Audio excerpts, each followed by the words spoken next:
બધા? ચાલો આપણે આજે પકડુદા રમશું. શું રમશું?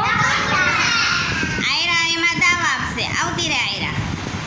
આયરા 7 તાળી પાડશે અને પછી તમને પકડવા માટે દોડશે.